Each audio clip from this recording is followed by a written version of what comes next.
Élimination des terroristes dans des opérations de l'armée dans les banlieues de Daraa, Latakia et Konaitra.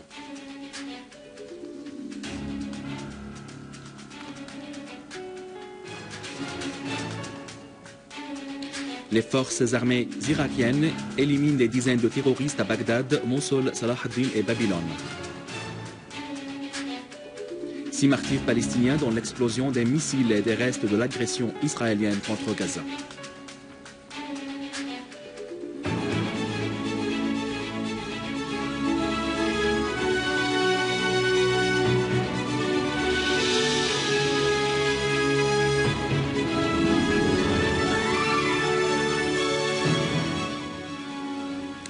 Mesdames et messieurs, bon après-midi et bienvenue à notre journal. Des terroristes du soi-disant État islamique en Irak au Levant ont massacré hier 13 citoyens, dont 4 du même famille, dans le village de Bahra à l'est de Deir ez-Zor.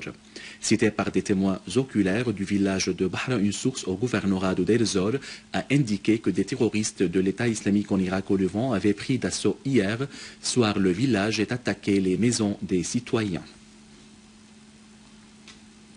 Des unités de l'armée et des forces armées ont fait des tués et des blessés parmi les terroristes, détruisant leurs voitures dans une série d'opérations contre leurs caches et rassemblements dans les deux banlieues de Daraa et Konaitra.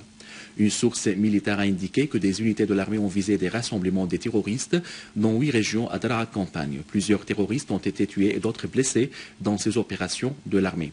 Des voitures transportant des terroristes ont été également détruites à Nouaïmé et Sharqiya et Gharia Sharqiya dans la banlieue de Daraa. Et dans la banlieue de Konaitra, des terroristes ont été tués et d'autres blessés dans une opération de l'armée contre la région Breka. Des unités de l'armée et des forces armées ont éliminé des terroristes qui tentaient de s'infiltrer dans le village Zagharo dans la banlieue nord de Latakia. Parmi les terroristes tués, l'on a identifié leur leader. Une source militaire a indiqué que des unités de l'armée avaient visé des rassemblements des terroristes du Front Nusra dans 6 villages dans la banlieue nord de Latakia. De nombreux terroristes ont été tués et d'autres blessés dans ces opérations de l'armée en plus de la destruction de grand nombre de leurs voitures équipées de mitrailleuses lourdes.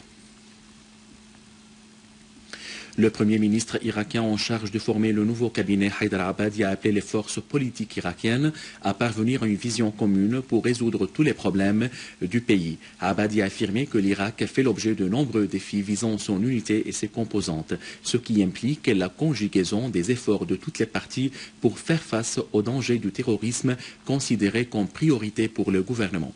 Il a incité tous les pays, les forces et les organisations internationales et régionales à se tenir aux côtés de l'Irak durant cette circonstance sensible en vue de faire face aux forces du terrorisme qui commettent des massacres à l'encontre de toutes les composantes du peuple et menacent tous les pays de la région, ainsi que la sécurité et la paix internationales. L'ex-premier ministre irakien Nouri al-Maliki a estimé que le fait de charger le député Haïdar Abadi de former le gouvernement constitue une violation de la Constitution et ne changera rien qu'après la décision de la Cour fédérale. Maliki a incité les blocs politiques à proclamer le rejet de la violation constitutionnelle, soulignant que ce qui s'était passé aura un impact équivalent de la détérioration de la situation à Ninive. Sur le terrain, un suicidaire s'est fait exploser près d'un point de contrôle militaire établi devant la maison du nouveau Premier ministre irakien Haïdar al-Abadi à Bagdad. Sur un autre plan, l'armée irakienne a repoussé une attaque des terroristes de l'État islamique en Irak au Levant sur le district Atouz. Les opérations de l'armée se sont soldées par la destruction de 3 voitures transportant des terroristes. D'ailleurs, les forces communes irakiennes ont bombardé des rassemblements de terroristes de l'État islamique dans la capitale Bagdad, les provinces de Mossoul, Diyala et Babylone, leur causant de lourdes pertes.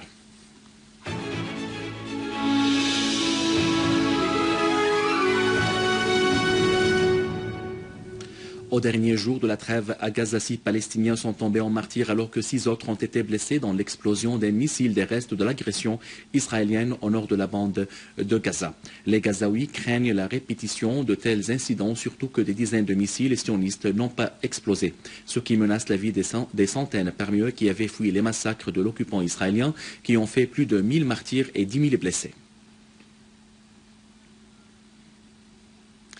En signe d'appui aux Gazaouis sinistrés, les pays de l'Alliance bolivarienne pour les peuples de l'Amérique, ALBA, se préparent à envoyer un avion chargé de 12 tonnes d'aide humanitaire au peuple palestinien pour surmonter les retombées de l'agression israélienne injuste contre Gaza.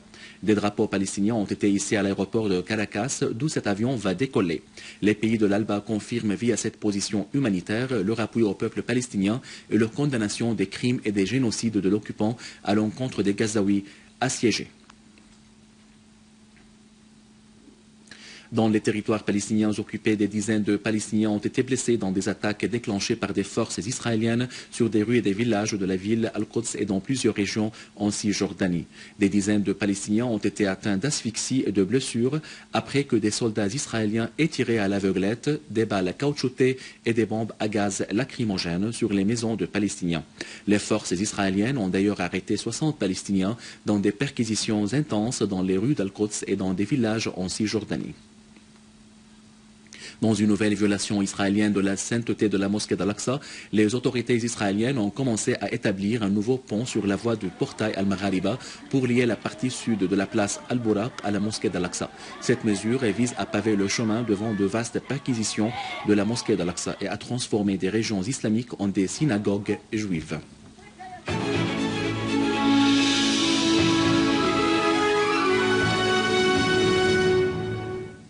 Le ministre de la Santé en exercice, Saad Naïf, le représentant du Fonds des Nations Unies pour la population en Syrie et des représentants du Haut-Commissariat de l'ONU pour les réfugiés ont rendu visite aux familles déplacées de la localité d'Arsal du fait du terrorisme et qui sont installées actuellement au centre d'accueil provisoire à Dahiyat Qudsaya dans la banlieue de Damas. Ils ont aussi pris connaissance des services sanitaires octroyés par les cliniques mobiles et les équipes médicales, notamment les vaccins et le soin médical des patients souffrant des maladies chroniques. À la fin de ce journal, je vous rappelle les principaux titres. Élimination des terroristes dans des opérations de l'armée dans les banlieues de Daraa al-Atakia et Konaitra.